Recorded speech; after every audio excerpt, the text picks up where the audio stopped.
on a house and land, a lot of people don't think about this. So you'll meet members tonight that have messed this up, all right? Not through us. They've now gone, oh, okay, we understand where we went wrong in the past, we don't need to make those mistakes again.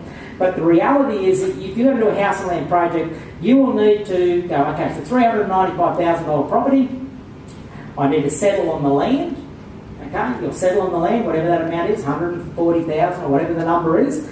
Then next stage will be paying for the slab and the frames and then the different stages of construction until you get to the very last stage, right? And at the very last stage it might only be $12,000 completion phase where the turf goes down, the light fittings go on and it's right for the tenant, right?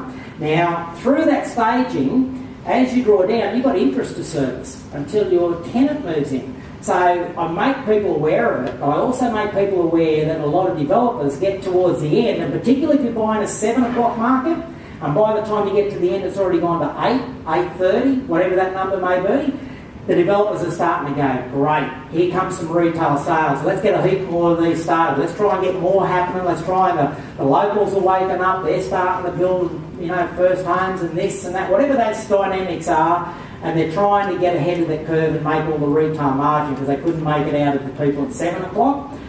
So if you've only got one payment left of $12,000, they're not going to be in a big hurry to come back and finish your job, right? And this is where a lot of people that do construction mess it up. What I do, and what we do, and what we do through the group every time, is we cap the amount of allowed interest during that phase. And when it hits that amount, whether it's an amount of weeks or an amount of money, if the developer hasn't finished it, he's got to service a loan. Do it every time, guys. If you get yourself in a position where you're building a property, a house and land particularly, and you're in a situation where you're servicing the interest and your tenant can't move until it's finished, right?